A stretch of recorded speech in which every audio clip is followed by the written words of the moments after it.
Welcome to the Silhouette series. In today's episode, we are going to be talking about this general silhouette of men's clothing in the 1830s. Now, technically, the Victorian period didn't start till 1837, but even though that's closer to the 1840s, we still need to understand the clothing that came before the Victorian period in order to really get a good idea of the clothing that existed during the period. And so that's why we're going to start with the 1830s.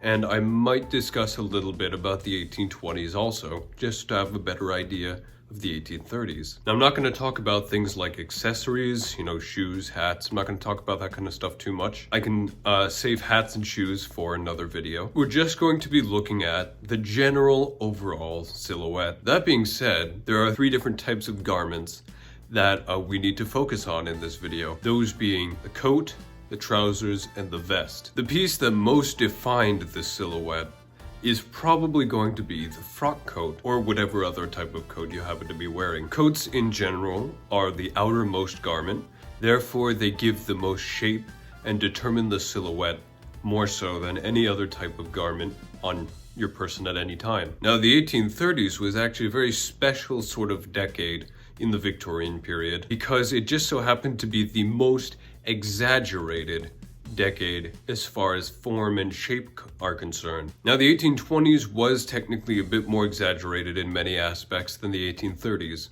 but the 1820s is much longer before the Victorian period, and I don't really count it. It's more so the end of the Regency period. But in the 1820s, frock coats had started to become more popular, and though it wasn't until the 1840s that the frock coat really replaced the tailcoat, it was still very prominent in the 20s and 30s. The frock coat itself went through many aesthetic changes throughout its life. Originally, the frock coat sort of followed the stylings of the Regency period back in the 1810s, 1820s, where it had the very tall, high collar with a very wide lapel that sort of flared out, and these big, bulging, puffing shoulders that sort of tapered towards the wrist, and this wide, flowy flare at the bottom. And it was a much more decorative coat than a functional, everyday coat. And towards the 1830s, this didn't really go away. In fact, in the 1830s, the shoulders had reached probably its most bulbous point. 1830s shoulders were very puffy, definitely flared out a lot. And the difference in the size of the difference in the circumference of the shoulder and the circumference of the wrist was probably at its greatest. If you look at old fashion plates from the 1830s, you can see a sort of conical shape going down from the shoulder towards the wrist, because the taper is just that great. Now, as far as the collar and lapel go, by the 1830s, it had sort of lessened down. The flare and the tall height of the Regency period had gone away for a flatter, lower, narrower look. And though it was still curved and still a little bit more exaggerated, it wasn't quite the extreme level that we had in the 1820s and 1810s. That being said, the rest of the coat, the body of the coat, was still very much the exaggerated style, puffing at the chest and tightening greatly at the waist, with a major flare below the waistline. And we'll see this trend up until the 1870s, because throughout the first half of the 19th century and into the second half, it's desirable for men to have this very pigeon-breasted look. Ideally, men would have a very large chest with a very narrow waist. And usually we associate that combination with women of the late 19th century, early 20th century, but this was the case with men in the early to mid 19th century. Now, at this time in the 1830s, and this would be the same until about the 1880s, the single-breasted frock coat was the most popular, mostly because it allowed you to leave your coat hanging to reveal your vest. And your vest was the part of your outfit, as I mentioned in my waistcoats video. It was the part that you would use to portray your wealth more so than any other garment. Some of the more popular colors of this period tended to be dark blues, light tans, and colors of that sort. Grays, blacks were always popular. But in the 1830s, as was the case in the 20s, dark blues and light tans were probably the most popular color of jacket. And I think that's the perfect segue into the silhouette of the waistcoat. The waistcoat was also used to sort of accentuate this pigeon-breasted look. Back in the 1830s, it was normal to have a very low gorge, and the gorge is the part between the lapels, so that it was normal to have a low gorge, usually with a shawl collar, and this was the case for a couple of decades. If you don't know what a shawl collar is, you can go check out my garment in-depth video on waistcoats. But anyway, it tended to have a low gorge, a shawl collar, and they would cinch in at the waist, while the way they were constructed, they would have padding and stitching and folds that would sort of puff out the chest without adding any sort of bust support like a woman's garment might have. The colors and stylings of vests that were most popular were light colors. Could be yellows, could be tans, could be off-whites. Colors like that were going to be more popular until the 1850s and 60s. And the reason was you wanted your vest to contrast with your dark coat. Now, of course, there were other colors that were popular, and throughout the Regency period, colors like green were also very popular. Really, we think of the Victorian period as this dull, dark period, but really all sorts of colors were popular throughout.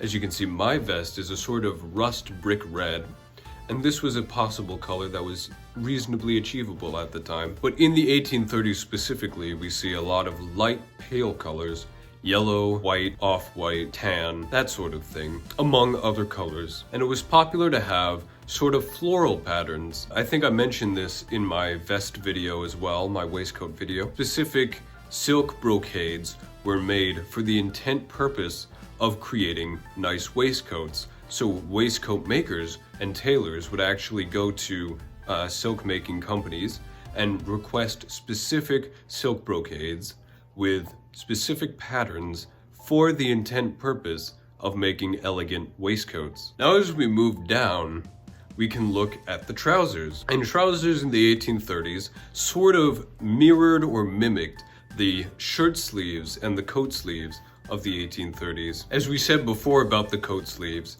they had sort of puffing and bulging at the shoulder that tapered greatly into a fitted wrist. And a similar sort of idea was applied to pants. Trousers at the time sort of bulged at the hips to sort of give this exaggerated look that was desirable, but they tapered into a very fitted ankle. Now, along with that, in order to keep the trousers where they were supposed to be and nice and fitted, most trousers at this time had sort of foot straps, and the foot straps really wouldn't go away until the 1850s. And all a foot strap is a little adjustable strap that goes under your shoe and is attached to your pants to keep them in place and stop them from riding up. Now, of course, at this time, fall front trousers were still popular, but fly front was starting to come into fashion as well. As far as colors are concerned, trousers also tended to have light colors, and they tended to be plain with no pattern whatsoever. Usually whites, ivories, off-whites, that sort of thing. Maybe grays, not so much dark colors,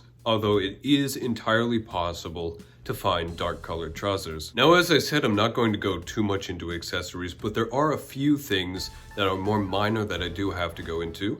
Those being 1, shirt collars and cravats, and 2, hair. At the time, and this was the case really until the 1850s, it was very desirable to have a tall neck. That was just part of the silhouette, and thus collars reached up to your chin and could even go above the jawline, while simultaneously you would tightly wrap your cravat or neck wrap to give it a sort of elongated look. Now, cravats and neck wraps and neckwear tended to be light colored or of a complementary color to whatever your outfit was. Black cravats were usually reserved for the military, and I realize I wear a black cravat, but that's just me. Don't do as I say, not as I do. Now, of course, it is entirely possible to wear a black cravat if you're not in the military, but it just wasn't very common. In general, it was more popular to wear white, and by the 1840s, colors. As I said before, we also have to look at hair, and if we do look at hair, you'll notice that it's a sort of very specific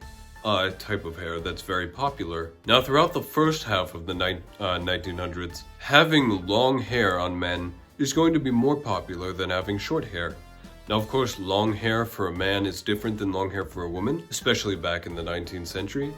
But by the 1830s, long hair was still in fashion, so not super short. And the style that was popular was a sort of curly long hairstyle. Of course, not quite shoulder length, although it could be at times, but just a full head of curly hair was the most popular style that we see. And this is the style that's advertised in a lot of fashion plates. Now, of course, if you didn't have curly hair or any means to make your hair curly, you didn't have curly hair, but that was still the desirable type of hair at the time. Likewise, at this time, facial hair was not very popular, although it was very normal to have long, well-kept sideburns.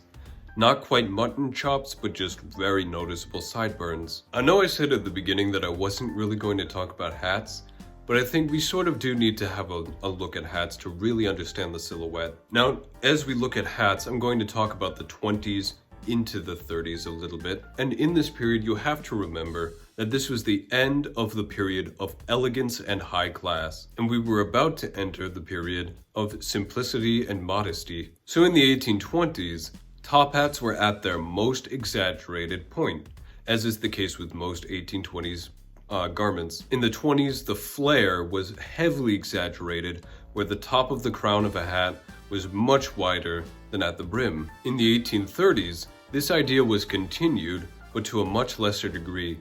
Tall top hats were still in fashion, with a very noticeable flare and taper, but it wasn't quite as exaggerated as the 1830s. There was still a good amount of curve to the brim, but not nearly as much as the beginning of the 1800s. Of course, black was the most popular color for hats, but brown and gray were also very likely choices. And you could even find some men wearing sort of tan hats in the summer. As far as materials go, silk was not quite popular as far as hat making was concerned. Beaver and rabbit fur were a likely choice, and you could make fur hats look nice and shiny and smooth just by brushing the fur hairs to a certain direction. So if we look at our 1830s gentlemen as an overall silhouette, we can see that throughout the silhouette there's a lot of curvature, flaring, a lot of exaggeration, and a lot of tapering within single garments. Again, we have the exaggerated flared top hats, although not quite as much as the 1820s, and then going down into the tall neck, into the sort of bulging shoulders, tapering into a narrow waist and narrow wrists, flaring out again at the waist and down into the coat tails. And then, of course, we see the bulging hips